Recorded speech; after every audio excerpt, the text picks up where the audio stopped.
Would anyone who's on care to say something? And I'll just see if I can hear you. Yes, I can hear you. Great, and I can hear you. Perfect. Thanks. You're welcome.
Good morning. Before I officially call our case, let me just check in with my court reporter. Tracy, are you ready? Good morning, I'm ready. Can you hear me okay? I can hear you just fine. All right, thank you. Now calling proceeding number 24M-0274R. This proceeding concerns developing template construction and maintenance agreements and preliminary engineering agreements for use in public crossing projects consistent with Rule 7214 of the Commission's rules regulating railroads, rail fixed skyways, transportation by rail and rail crossings, found at 4 Code of Colorado Regulations 723-7. This hearing was scheduled by decision number R25-0230-I, issued on March 27th, 2025. It is now May 1st, 2025 at approximately 9:30 a.m. My name is Melody Mirbaba, and I am the administrative law judge who is assigned to hear this case. We have a court reporter taking down everything that's being said. We are also recording this hearing, and we are also webcasting both the video and audio of this hearing. So I just want everybody to keep that in mind. To make sure we have a clear record, I'm going to ask everybody to keep your microphones muted until it is your turn to speak. I'd like to start our hearing by just checking in to find out who we've got with us here today. I will see if I can call on folks by their screen names that have been identified. So bear with me just one moment. Let's see. Okay, let me call on a person identified as Caitlin Warner. Good morning, Your Honor. Caitlin Warner here on behalf of BNSF.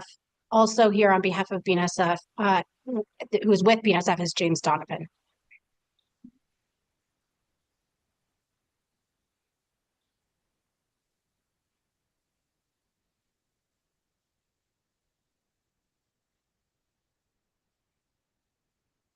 Okay, let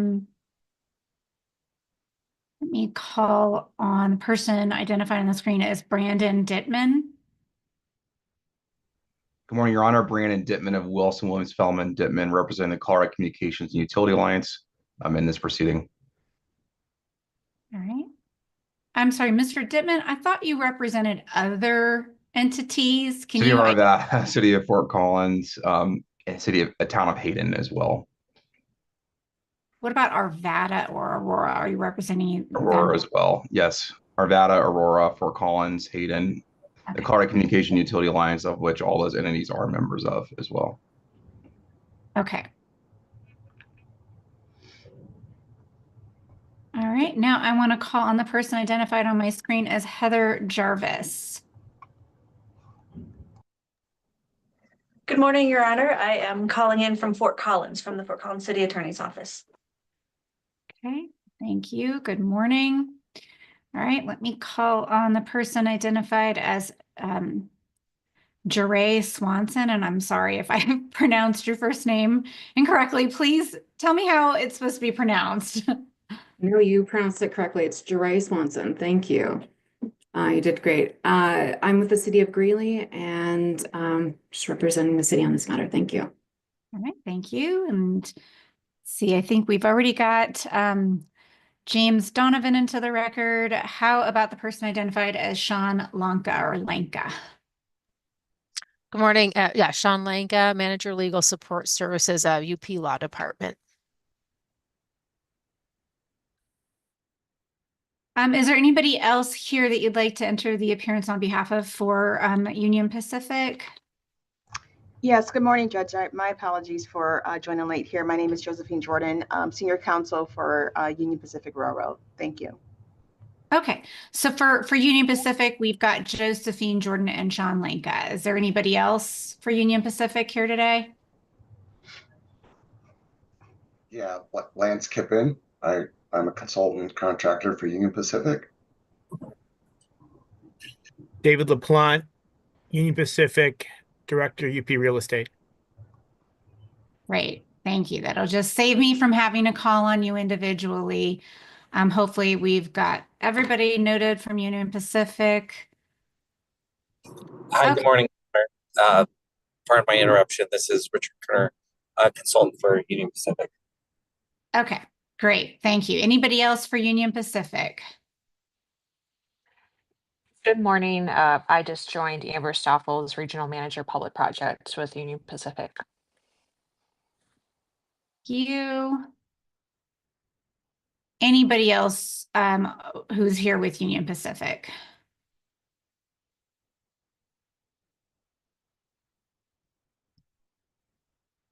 Okay, great.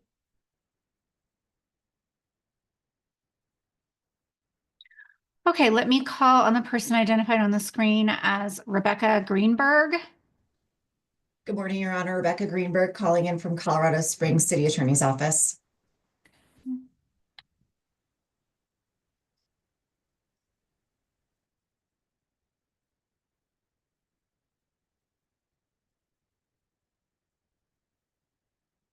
Just bear with me here. I want to just make sure I didn't miss anybody. And the way I have my screen set up, I just am not sure if I have captured everybody. So just give me a moment. I think I've got everybody whose names are appearing on my screen. If I missed anybody, please use the raise a hand feature.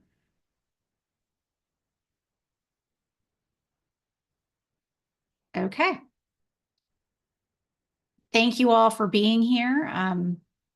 The purpose of this hearing is to hear from participants on the results of their negotiations since December about potential consensus template agreements that will be used pursuant to Rule 7214.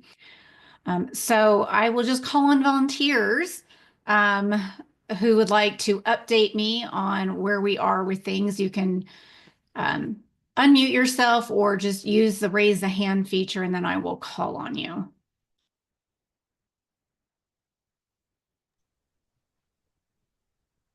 Mr. Dittman? I'm happy to go if no one else will volunteer just to kind of set the stage. I appreciate that. So the parties did meet on the 14th of April. Was an all-day hearing in the city of Greeley, which UP, BNSF, Fort Collins, myself, and Greeley were in attendance. We were able to substantially get through and kind of resolve our issues on an at-grade template based off of a document that Union Pacific had originally provided. And so we are, I'd say, mostly the way there on that document. We have not yet gotten to grade separated crossings or utility crossings or other types of crossing types. However, at least the at grade crossing, I think we've made pretty substantial progress, and we're hopeful, at least from our perspective, that we can carry over some of those compromises made in that document to other template documents as well.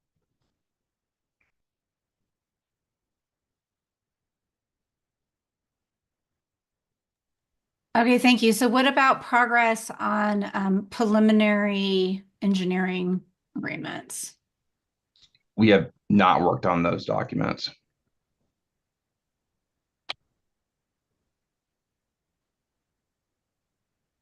Your Honor, Caitlin Warner, happy to jump into, agree, we have made a great deal of progress. I know there's some kind of fine-tuned things everyone's coming back with. As you'll recall, we started this process where Union Pacific offered their template, and the purpose was to, get on the same page on the big picture items as identified by Your Honor on things such as, appropriations, indemnity, all that stuff. So we have been doing that on UP's form. And in an ability to do that and streamline things we've been doing on UP's form, we then intend to graph that and place it on BNSFs. We have been doing that, so we have that just so we're not working on two different agreements, where when we have the big picture, and I think we've come to agreements on the language, we are then grafting it over onto BNSF. So it will, we can provide that now, but really we've been trying to just have it streamlined so we can just get on the language, but just know that that is also in the work. So there is there is some additional work to be done on that, and but I've been doing that to streamline it for the parties. But then also we do have the other agreements we need to work on. Okay, thank you. Ms. Jarvis, I see you've used the raise a hand feature. Please go ahead and let us know your thoughts on where things stand. I concur with what Brandon and Caitlin have said. I do know that it was a little bit of a surprise to at least the city of Fort Collins, and I think perhaps Greeley and Brandon, that we weren't, that the one document we were working on for the at-grade template, for the at-grade CNM template wasn't going to be the document, and that there's going to need to be another one for BNSF. We haven't had a chance. We tried to coordinate to meet last week. All of our schedules didn't work to figure out what the same page is for all of us, because I do know that it seemed like at least some of us had a little bit of a surprise that wasn't going to that the UP wasn't going to become the document, and that there's going to be different versions. So that's we don't know the extent of what the different versions will be, as because we thought we had this one at grade crossing template. Okay, well, that does, I am interested in hearing a little bit more about that from BNSF. Like, if, let's say, what everybody is saying is accurate and you are all very close on finalizing a language for that type of template, the at-grade crossing template agreement. What I understood, Ms. Werner, you said was that it would need to go into, for BNSF to use it, it needs to be in their form. Now, are we talking about literally just, it's got to have their name on it and use a format that BNSF uses, like a header and a signature block, or are we talking genuine substantive differences that you would anticipate? Yeah, so, excuse me, I have a cold. So substantive differences in that UP and BNSF have different contracts or different companies, they have different interests. But again, the purpose of these is to streamline and get a template. So once we have, let's say, the appropriations language, has been placed in red line on BNSFs. So the big picture ticket items that the ALJ directed the parties to do. And we did learn at the end of our last session that they were not aware of that. And that's why we proactively told them, and then proactively tried to set up a call to discuss, and proactively want to tell the court. I'm not sure where that miscommunication came from. I believe our last hearing, we had discussed that there were going to be different templates. But yes, taking BNSF's form, but then placing the items that we have agreed to, copy and pasting it in there. And so, for example, it's going to currently it has the language as the parties have agreed to on the big ticket items. And then as it relates to directives from the ALJ, as has been done in the UP's form, as to shifting of costs, it has also taken that into account. So it is the same substance, but on a entirely different company's form agreement that it utilizes. Okay. Well, this raises another question that I would certainly love to hear from everybody on at some point. I don't know if we need to address it now. It's something to think about, especially this is really probably more an issue for all the local governments that enter into contracts with different railroads. So obviously Union Pacific and BNSF are two big ones, but we do have others in the state, not necessarily really big ones, and they might be also have some similar differences. And so I'm interested in hearing from the local governments on what you would anticipate or expect. If you want to speak to it now, great. If not, please think about that, because that is something I have to address. I had hoped that we could have an agreement that would then be on a commission's website that can be used essentially regardless of which railroad it is. And if it's a completely different type of railroad, we can certainly, and if there are substantive differences, we might have one for, the big railroads and one for the smaller railroads. But I do want to hear from anybody who has any thoughts on how we'd look to manage that. And Mr. Dittman. Yeah, thank you, Your Honor. So, I mean, our concerns are obviously very similar. We recognize that there are some differences that'll have to be addressed. But, our idea was there would be, essentially one set of templates, and then maybe, and we've already addressed this in the UP discussion at least, an exhibit which addresses special conditions of that project, and maybe that railroad, but having, a set of BNSF documents, UP documents, Great Western documents, I mean, that doesn't seem to advance the ball very much, at least from our perspective. Happy to address some of these larger issues concerning appropriations, identification, and so on and so forth. But I think in terms of efficiency's sake, it would be certainly helpful to have one template with maybe special conditions necessary for each railroad or each project, as is appropriate.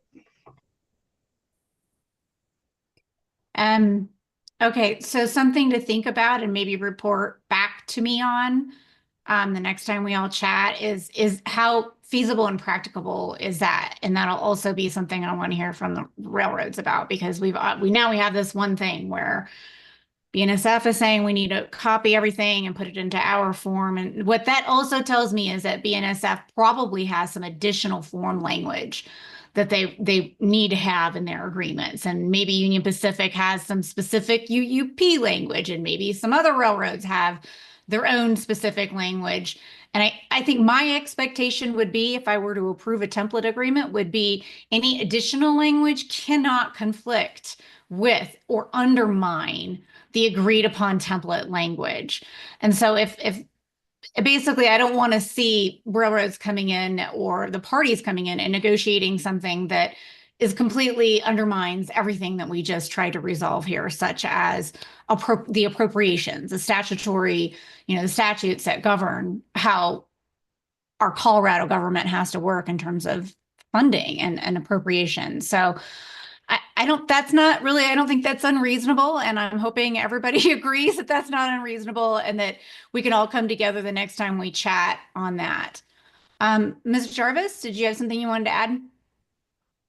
Well, listening to what you're describing and also what Brandon said, I think that's why we were trying to funnel any of these changes into that one section, that one, there was a section of the in the current agreement that we've been working on. There's this one section, and then that refers to an exhibit, and so that would be the special conditions of this project. Everything else would be the same. We thought, whether it's BNSF or UP or Great Western or whatever, so that these really are kind of plug and play with only this one spot where there are differences. That's what I would be an optimal outcome from our perspective, if at all possible. I agree. That is an optimal outcome. That keeps it simple. We have to be realistic too, though. So when we were doing the rulemaking in this case, and I was thinking about this option as a resolution, the idea was to put you all in a position moving forward that the major points of disputes are resolved from day one, so that you're not having to argue over every little thing during every single project. It costs everybody more, including the railroads, because they have to get their attorneys involved. So if we could get it all into one, that would be great. But I also want to be realistic as well, because I can't deny, I don't think anybody can deny that the railroads are not one and the same. They are not one entity. And so if there very well may be things that are very specific to them. And I'm certainly open to, let's see what that is. And as long as it doesn't truly undermine, the major issues that we're looking to resolve, then there could be a workaround. I could imagine having several different templates that are going to be just on the commission's website, as these are the ones we're referring to in the rule, identified per railroad if we need to go that route. So I want everybody to think about, we're going to be soon getting into this level of detail and nitpickiness in terms of actually getting something that's workable. But I think we kind of have to do that for this to be fruitful and to be useful for everybody. Ms. Warner, I see that you're unmuted. Is there something that you'd like to share? Yeah. Add? Thank you. I couldn't find my my raising my hand, and the only other option was to do a heart, and I wasn't sure if I wanted to. I like everyone on here, but I wasn't sure I wanted to send that. Yes, and I can assure you that it does comply with the big ticket items. I think, as you know, we've raised previously concerns about antitrust and different issues, and honestly, if we were gonna have started from like a master template, then really UP and BNSF would have had to not just adopt UPs, we would have had to discuss it internally. So I can assure you that it does include the big ticket items and it does not undermine. Now, what I would prefer is guidance from your honor on whether, we've been trying to do it. I've been keeping it contemporaneously so it tracks whether you want the parties to complete UP's version and then distribute BNSFs, or if you think it makes sense to simultaneously work on both. We were doing it trying to streamline once we got the big language to put in. We can also circulate it. And I think that then the parties could have a more fruitful discussion on whether there are any concerns. But I welcome your honor's preference on what makes the most sense in order to do that. I'd like to hear from others as well on that. I mean, what I want to encourage an approach that costs you all the least amount of money. So as much as we can refine the resources that you're all putting into this and the attorney's fees that everybody is paying, I want to keep it as efficient as possible. So I don't know. I mean, Mr. Dittman, Ms. Jarvis, does anybody else have any thoughts on what you think is going to be, the most efficient way of going about it? Yeah, thank you, Your Honor. I mean, honestly, I don't know because we don't know what the BNSF template is per se. I mean, it would seem to me maybe we complete what we have rather than starting a whole new process makes sense. And then understanding, to what extent the BNSF document is different. But at this point in time, we really don't know, to what extent there are substantive differences. So it's hard to kind of give an exact answer. Okay, and then Ms. Werner, can you speak to that? Yeah, well, we did at the very front, we did circulate our template. So you do have a copy of the template. The revisions are, as they've been redlined in UPs, then grafted over to BNSF. So, but I personally think it makes the most sense to finish UPs, nail down the exact language, and then address that. That would be my preference, but I leave it up to your honor. Ms. Werner, do you anticipate there being any real significant substantive differences? Not on the big ticket item concerns that were of the ALJ and the political bodies. Okay, and so then what type of differences would you anticipate?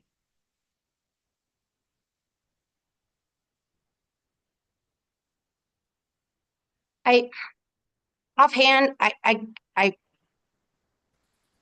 can't think. I mean, I will say that the level of detail of revisions that were made to UPs were things such as changing and/or to and. So, I mean, it was significant. So to the extent that people have questions on and versus or, yes, there will be changes. My understanding and my belief of really the big purpose, though, is to pick up the big items on appropriations and indemnification and cost sharing and maintenance obligations, and those are grafted into BNSFs. Whether your honor thinks that there should be that level of detail, I think I'd wish to hear, but the big ticket items, the reason why we're here, the things that seem to be what stalls according, to the ALJ on not being able to come to an agreement, those are and will be incorporated and being consistent with the PUC rules. Okay, well, I recognize that we kind of put you on the spot there. So I think at this point, it's a little bit unclear what the differences would be in terms of the BNSF version of this document. So I tend to think maybe you all should just get the one that you're almost done, go ahead and finish that. And then we can move on to what the differences will be, and you can start working on the version of that'll be for BNSF. And it is my hope that should be relatively straightforward and should not be a huge hurdle to overcome, at least to get at least one template agreement ready to go. Does that sound good to everybody? And raise your hand if you want to comment on that. I do see that Ms. Jarvis have done so. Ms. Jarvis, would you like to add something? I guess I just wonder how it will work then with folks like Great Western Railroad. Do you anticipate that they would pick then whichever one is closest to theirs, UP or BNSF, and move forward with it? Or do you think they'll be submitting theirs? I'm just curious because they haven't been a part of these proceedings for whatever reason. Yeah, I've been thinking about this, and I think what ends up on the commission's website, which is essentially going to be the document that we would anticipate being used, and there might be more than one version of it. There very well may end up, what we might end up having to do is just having some blanks in whatever we put on the commission's website so that it can be modified for railroad specific. I mean, this is where we kind of have to get a little bit creative. I need it to obviously be consistent with what is actually in the rule language as well. And frankly, if through this process we realize that, hey, maybe the rule language needed to be modified just slightly to accommodate this particular issue, then, I obviously don't initiate rulemaking proceedings, but certainly a recommendation can come out of this case about that. And then meanwhile, we can come up with, like I said, some solutions such as like, here is where you insert your railroad specific information, on the form that we have online. But I might also say, hey, and this is the railroad specific information we have from BNSF, and this is what we have from Union Pacific. So it could end up being, we already have it nailed down for Union Pacific and BNSF. Those are the two most common types. Those are the two most common railroads that we see involved in these kinds of cases. And then a third one of the same contract type that then just has some space, a blank area for other railroads to kind of fill in their similar type of specific information that is just specific to them. Obviously, when the rule was promulgated, we anticipated that there's going to be project-specific information in each contract. So it shouldn't be a surprise that there are going to be some fill in the blanks specific to who is involved and what the project is. So this isn't that much different than that. Hopefully that's helpful. Okay, so let's talk about next steps. I mean, given I'm so happy to hear that we're really close on reaching, some language that could be grafted and used moving forward for the construction and maintenance agreements. Obviously, we still need to get some progress on preliminary engineering agreements as well. I don't know whether that's going to take as much time and be as difficult as these other agreements. Mr. Dittman, would you like to comment on that? Yeah, I mean, I think it raises a question. Preliminary engineering agreements you've raised is something you'd like to see as a template. I was going to ask, what are all the templates you would like to see? There's been some debate on that as well, as to what all we need a template for. Well, hold on one second. I want to remind myself of the rule language, so let me just take a look at that.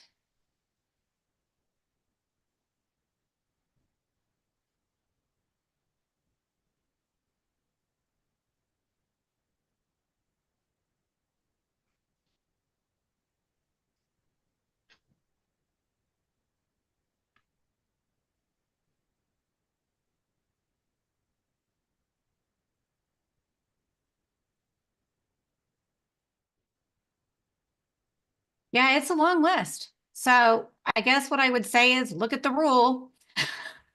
Rule 7214, I'll read you the relevant language right now.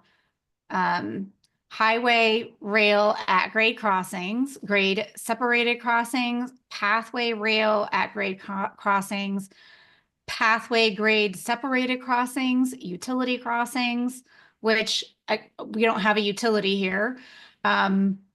Existing at grade crossing locations, relocating crossings, traffic signal interconnection, crossing status change, which is private to public, public to private, closures, crossing active warning signal improvements, crossing passive warning improvements, and crossing surface improvements.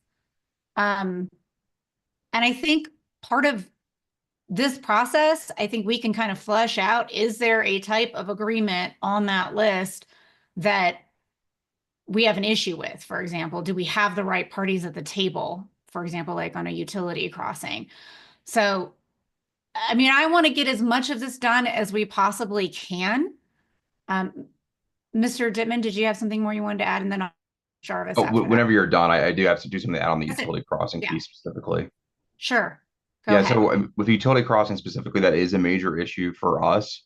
We have our own water, wastewater, drainage, in some cases electric and gas as well, utilities, municipal utilities. And so that is something we'd like to see out of this as a utility crossing template. But I know, not all the parties may share that desire, but that's something we would like to see at the very least. That's one of the reasons I asked for the clarification. Well, it is in the rule. So I think we need to have it because it's in the rule, or the rule needs to be modified.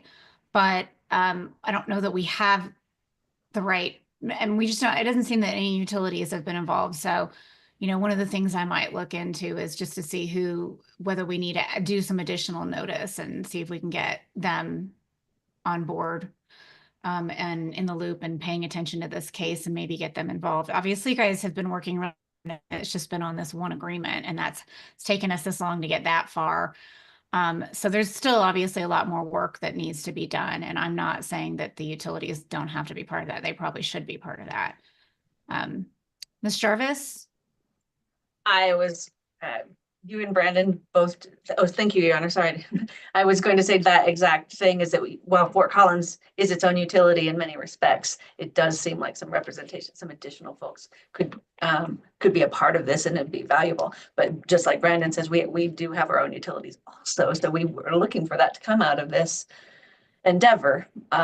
So I support what both of you just said as far as maybe having it come out of this endeavor and including others.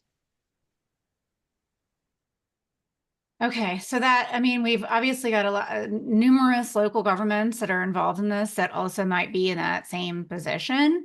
And with your involvement, I'm assuming that means that you can also speak on behalf of your local jurisdictions who also might happen to be municipal utilities in some way, shape, or form. So that can also at least get addressed in that manner. Now, whether there are other public utilities that are not municipal utilities, that's sort of the thing that I was thinking about just now when I said we need to make sure they get involved. And I might go back and look at, this, when we started up this case, did we get notice to everybody that needed to get notice? I'm sure there was a public notice, but that's a little bit different than really trying to get people actively involved. So I will take a look at that and see if we need to do some more. I mean, I think right now you guys all have plenty on your hands to do. How much can you all juggle at the same time is sort of up to you all. I'm happy to throw as much of it at you at the same time as you are willing to do and you can handle. But again, I do want to keep it efficient because, I don't want to unnecessarily increase anybody's costs. Ms. Jordan? Thank you, Your Honor.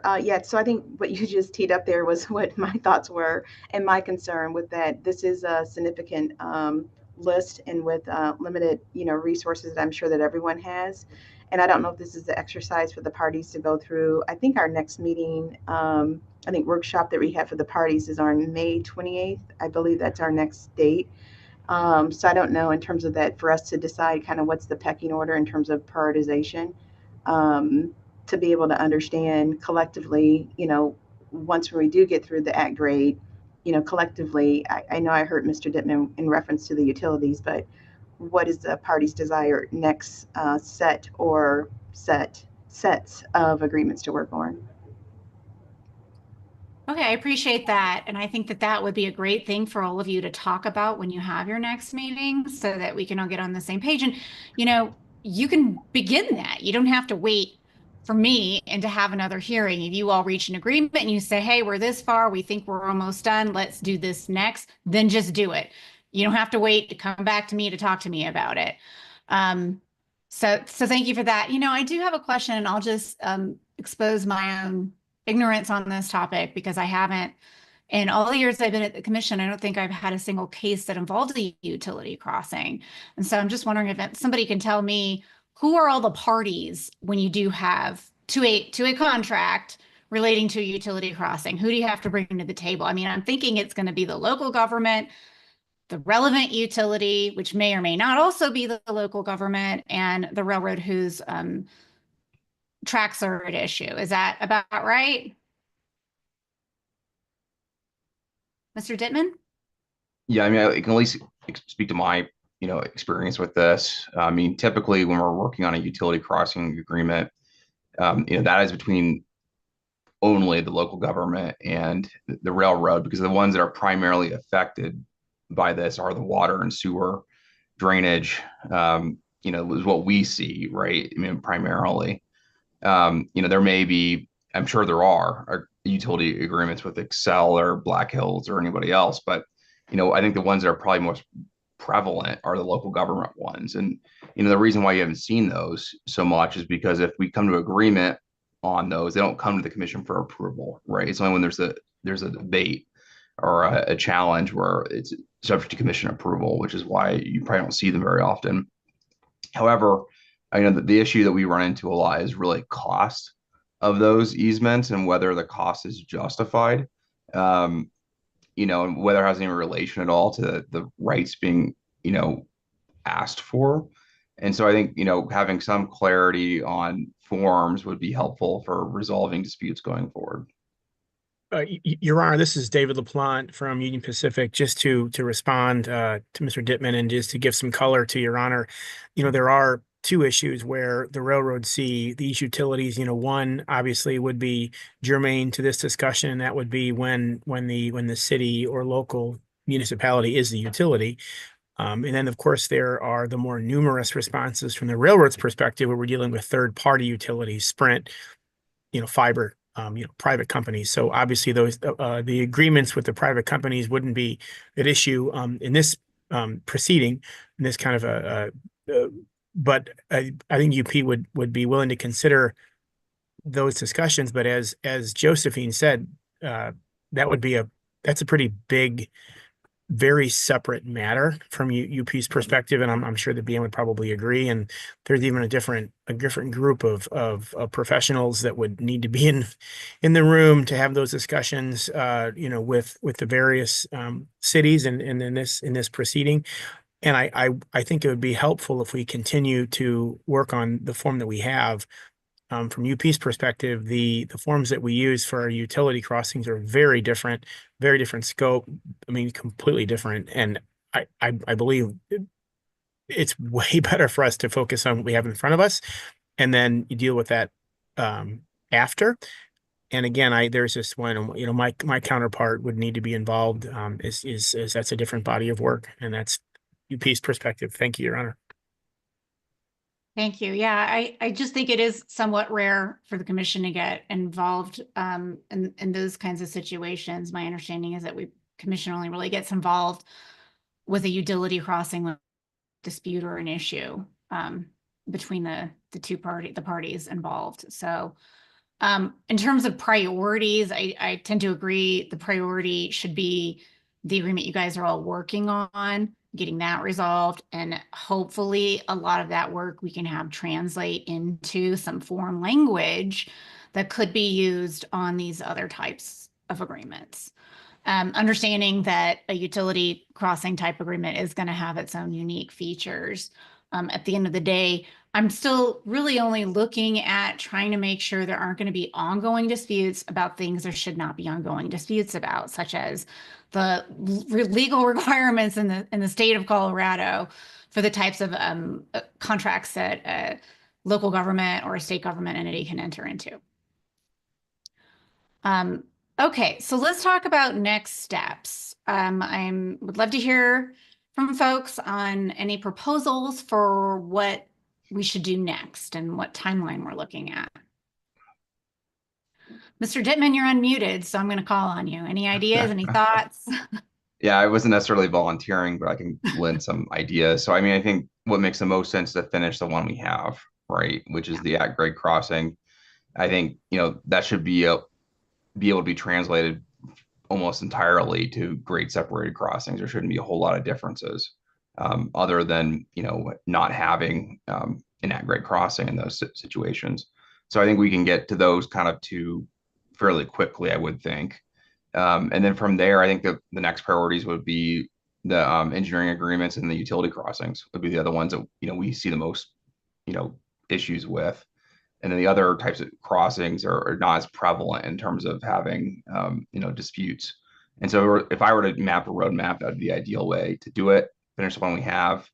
A lot of that language can be used for other utility crossing types, and then focus on what I see as the most prevalent documents, which would be, the at grade separated, preliminary engineering agreements, and then utility crossings.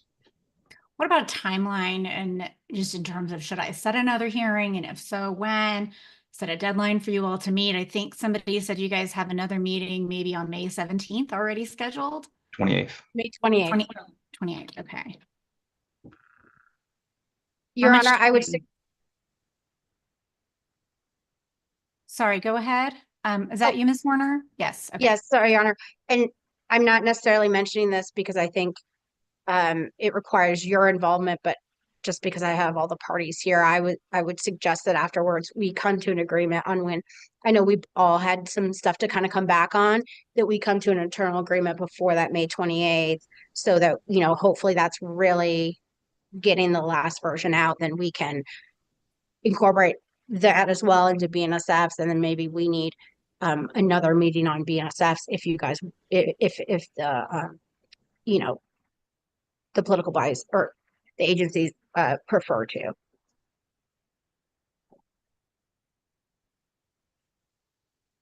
And what was your question, Your Honor, on the timing? Well, right. So part of what what we've been doing is I've been setting a deadline for everybody to meet just to make sure those meetings are happening and they're happening in a timely manner. And then I've been setting, a hearing a while later to just check in and see how things are going so we can move it forward. So I'm happy to continue to do that again. Obviously, like at some point we got to reach an end to all of this. I can't continue to push the ball forward indefinitely, but I understand this is going to take a little bit of time, and I want everybody to be okay with the language that we end up with. I think that serves everyone's interest. So I'm willing to do this for a little while, indefinite. So really what I was trying to figure out is, do we want to continue with this approach where I will set a deadline for your next meeting and then we set a hearing date and we come back and talk? Ms. Warner, do you have a position on that? I seem to think that has worked well for the parties. What about a timeline?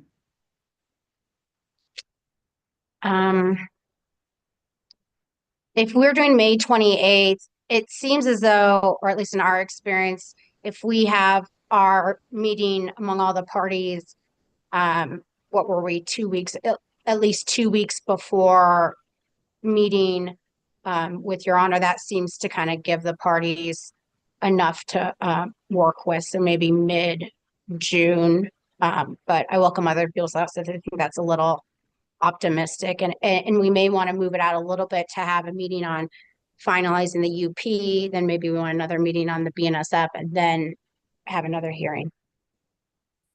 Well, if maybe I'm just being optimistic, but I'm I guess optimistic that whatever BNSF needs to do with the agreement once the language has been finalized would hopefully be relatively simple and straightforward and not involve a lot of controversy, so that maybe the next time we meet, we can have both of those settled. Is that fair? Am I being overly optimistic? From BNSF's perspective, no, but I can't speak on behalf of the agencies. Okay. All right. Ms. Jordan has had her hand raised for a little while, so let me call Ms. Jordan. Yeah, thank you, Your Honor. I think what's reasonable is that after the May 28th, that maybe there's like a status update, maybe 30 days after that. And then also too, that then the parties are able to come back and report with, what we think is the next agreement that we will take up.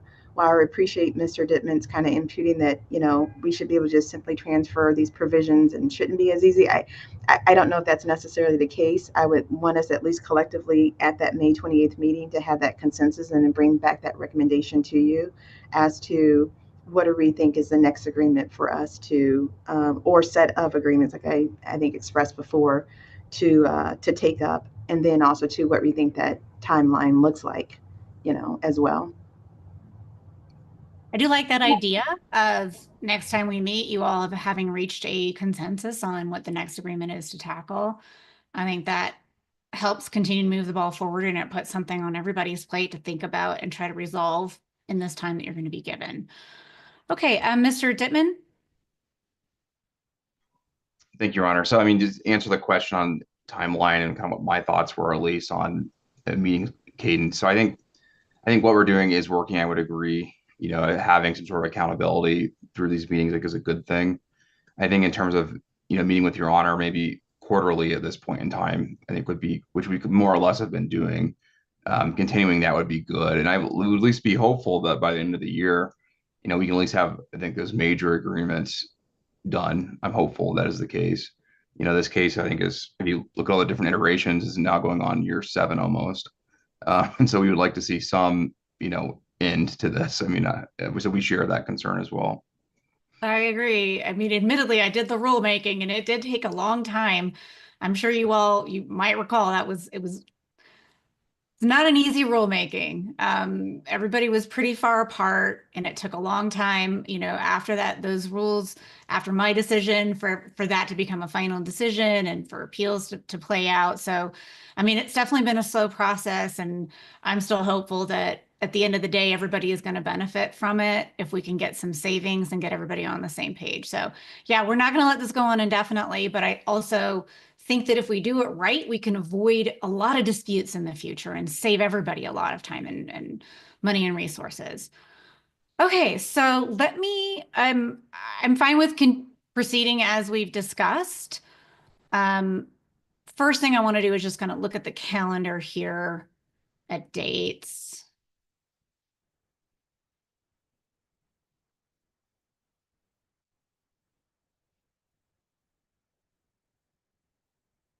How about we look at I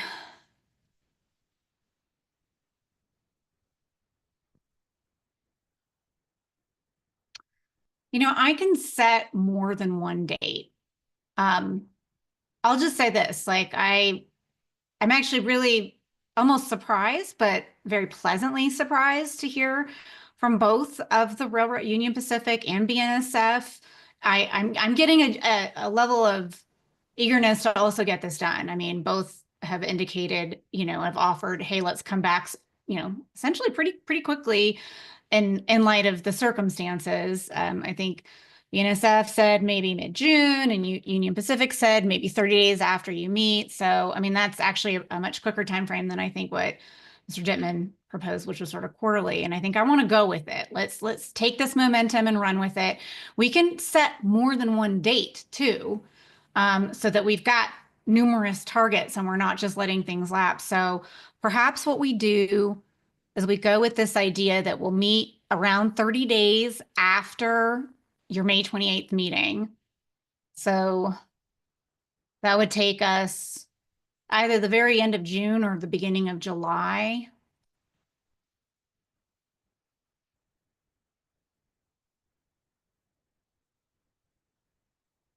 All right, I'm thinking let's go with the beginning of July. That'll give you a little bit of extra buffer time, considering, that there is a big holiday in the beginning of July. And sometimes people do go out of town at the end of June for that holiday. So in looking at the beginning of July, and again, I think we can set another date too. I can always vacate when we meet again or modify when we meet again if it ends up not being realistic. But what I'm thinking is we set that date and then we set another date about 60 days after that. So I am looking at July 8th. Does anybody have any issues with July 8th? Use the raise the hand feature if you have a conflict with that date. Ms. Jarvis? I don't have that date is actually good depending on when in the day. Do you anticipate the meeting? Do you anticipate a morning meeting, Your Honor? The whole day is wide open. So what would work best? Between 10 and 12 or after 2:30. But I don't Does want to anybody be the dictator. No, does anybody else have any limitations on that date? Sorry, I can't quite find my raised hand, but I'm actually going to be out on vacation the first couple weeks of July, but I don't know if I'm necessary, if I can communicate with Brandon and Heather that it's necessary for me to be at the hearing, unless you really want me there. I'm happy to let you work that out with the other attorneys. That's fine. And I don't think I can push it to, I don't want to push it to August. So I think we have to kind of go with this. So, all right, then July 8th. And you said, Ms. Jarvis, either between 10 and 12 or in the afternoon. Is there a preference between either that morning time or that afternoon? Your Honor, yes, the afternoon would be great after 2:30 or beyond. Okay. Possible. The day is Also- completely wide open. So we can do, how about 3 o'clock on July 8th? That sounds great, Your Honor. Thank you for listening to the different times. Your Honor, may I just point out that it is that React Heart that if you click that, it's not going to say we love everybody. It actually gives you the option to raise your hand. For anyone who's still looking for it for our next meeting, it's at that React Heart. But we're not going to love everybody, although we all do love one another. I realized that. I was just, a little gun shy on what I was throwing out there. Yes. Any Yeah, they professionals have, it's changed a little bit. The feature has definitely changed a little bit since we started using Zoom. There's that arrow. So yeah, okay. All right, so we're looking at July 8th at 3 o'clock, and then let's just set the next one. I'm thinking 60 days out from there, unless anybody else thinks that's not a good time frame. And if you do, go ahead and just unmute or raise your hand if you can figure it out. All right, I'm gonna take the silence to mean everybody is okay with doing it 60 days out. Keep in mind, we can change it if we need to at a later date. So 60 days out, we're looking at the beginning of September. So September 9th. Oh.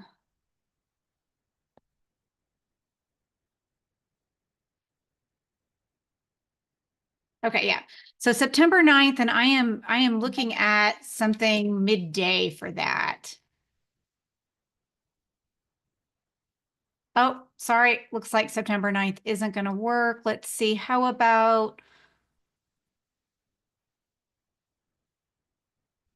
September 11th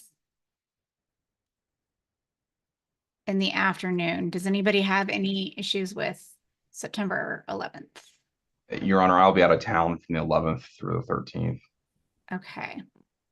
The 10th is looking kind of tight on the commission's calendar. How about the 8th of September? That's on that Monday.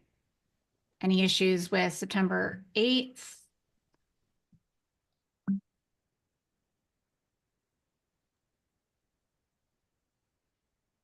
Your Okay. Honor, Yes. the only question I have is for Brandon. Brandon, that's not when we have our other hearing in front of the PUC set, is it? Well, it's not set yet, but yeah, Oh, you, What- me, and Caitlin, potentially the first week in September will be busy. I thought that was one of the dates, right? Yes. Yeah. Okay, look, I don't want to put you all in a position to have to file a motion about this, so we can do it the following week. All right, if that's best for everybody, the week of the 15th of September. Does anybody have any conflicts that week? It looks pretty open on the commission's calendar. Okay. Let me just check in here. My mistake, Your Honor. I just found the other dates that we were looking at for another hearing that Brandon and Caitlin and I have, and that was September 3-4 was a possible date. So I guess back to the 8th would be fine for just speaking for Fort Collins. Okay. So Mr. Dittman and Ms. Werner, are you both okay with September 8th? Yes, Your Honor. I am, And- yes. And I think she said, I don't remember if she said it was Union Pacific or BNSF that was in that case. So I'll ask Union Pacific as well. Great Westerns in that case. So Yeah, it's Great Oh, Great Western. Okay. All right. Anybody else have any issues with September 8th? Your Honor, this is Dave LaPlante, and not that I'm necessary, but the morning would be better for me. I have some afternoon meetings that I can't move. Yeah, morning is fine. All right, so we'll set it for September 8th at 10 a.m.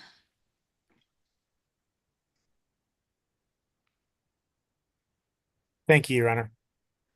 And I am gonna, in my decision, I'm gonna put in the decision the expectation that everybody come to the next hearing with a consensus on which is the next type of agreement that. And again, I'm not going to require anyone to make any filings or any reports about this. I think we can do this more efficiently just during our hearings like we have been. Okay, so is there anything else that we should address before we adjourn our hearing? Nope. All right, so I'm going to repeat the dates. Everybody's got it. Please make a note of it. My decision there'll be a written decision to this effect, but I don't anticipate it getting out for probably about 2 weeks because I'm going to be unavailable all starting tomorrow.